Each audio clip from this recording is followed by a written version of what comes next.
fill in the blank. The restoration of, and there's the blank.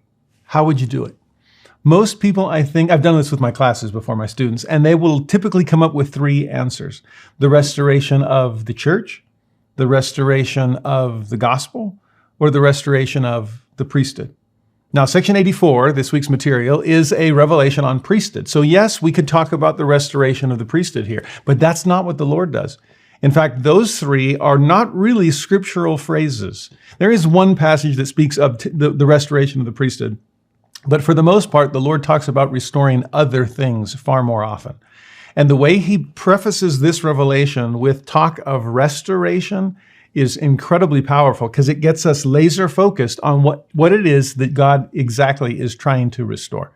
For this one, look at section 84, verse 2, where the Lord says, "Yea, the word of the Lord concerning his church, established in the last days for," here it is, "the restoration of his people, as he has spoken by the mouth of his prophets."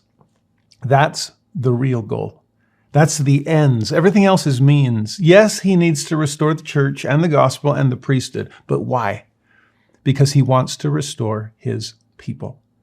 We are the ones that matter to him, not stuff, not the kingdom. Remember we talked about the difference between the pew and the pulpit, and God seems to care infinitely more about what's happening in the pew. That's why he lets people from the pew come up to the pulpit and try, right? There's this sense of, yes, all these structural, organizational kinds of things are wonderful, but they're scaffolding, nothing more. And the scaffolding is there to help you construct something of far greater eternal importance. I'm trying to restore my people to a right relationship with me as their father, a right relationship with each other as we try to build Zion and become of one heart and one mind. That's what God is concerned about. Remember what he said in the book of Mark, the Sabbath was made for man, not man for the Sabbath. So think about church and gospel and priesthood. All of those things were restored for the people. The people weren't restored for that. What is ends, what is means, and we've got to keep that straight. I think too often we look around picturing this church would be so much better if it weren't for all the people in it. Well, what do you think the church is for? Not just what does it consist of, but what is it designed for? The church is meant for us. And from the very beginning of this incredible priesthood revelation, the Lord reminds us it's not about priesthood, it's about people. In fact, anytime we start thinking of priesthood as itself, instead of outward facing, other oriented, lifting those around them, then we're not understanding the priesthood that God is giving us. We've got to keep that in mind.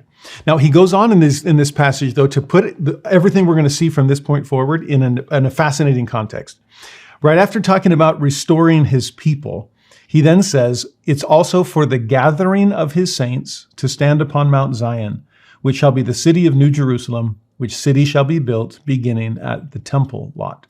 So notice, gathering, Zion, New Jerusalem. We're going to start at the temple. Yes, this is a priesthood revelation. That's what we assume. That's what we associate with section 84. But really, priesthood is meant to drive other things. Gathering, so we can build temples, so we can establish Zion, a new Jerusalem to prepare the earth for the coming of Jesus Christ. That's the purpose of this revelation. That's the purpose of the priesthood. He goes on in verse 4 and 5 and reiterates this whole thing, wants to make sure we've got it crystal clear. He says, "Verily, this is the word of the Lord, that the city New Jerusalem shall be built by the gathering of the saints, beginning at this place, even the place of the temple." See, the temple is going to be this epicenter of holiness, spreading out in all directions until it covers the earth and prepares it for its paradisiacal glory. Every temple we build is another stake in the ground, strong stakes, okay? Powerful temples. And this temple, the Lord says, shall be reared in this generation. Now, generation can be interpreted broadly. This could be dispensation. The temple has to be part of this work. "For verily this generation shall not all pass away until an house shall be built unto the Lord, and a cloud shall rest upon it, which cloud shall be even the glory of the Lord, which shall fill the house." And then from there in verse 6, he says, "And the sons of Moses And then he goes on this magnificent tangent that we're going to study in our next segment. That tangent doesn't end until verse 31, when the Lord kind of remembers, oh yeah, what was I talking about? Oh yeah, that's right, the sons of Moses. And in verse 31, he starts, therefore, as I said concerning the sons of Moses. But 31 then is connecting to verse 6. And it's almost like, where did sons of Moses come out of this? Because sons of Moses is where we're going to pivot and start talking priesthood. Okay, that's going to last for a good chunk. But that tangent particularly, what got the Lord on it to start with?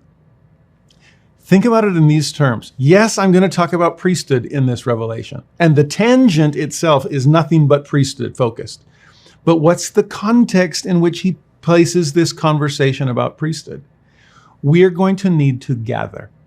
We're going to need to build temples. We're going to need to establish Zion and build the new Jerusalem so that the Lord can come. In fact, the end of this revelation, the end of section 84, speaks of the abomination of desolations. We're already talking about Armageddon and then on to Adam-on-Diamond. Yes, this is a second coming end days revelation. And that's the idea behind our conversation to come about priesthood. It's not just who's passing the sacrament this week. It's bigger than that.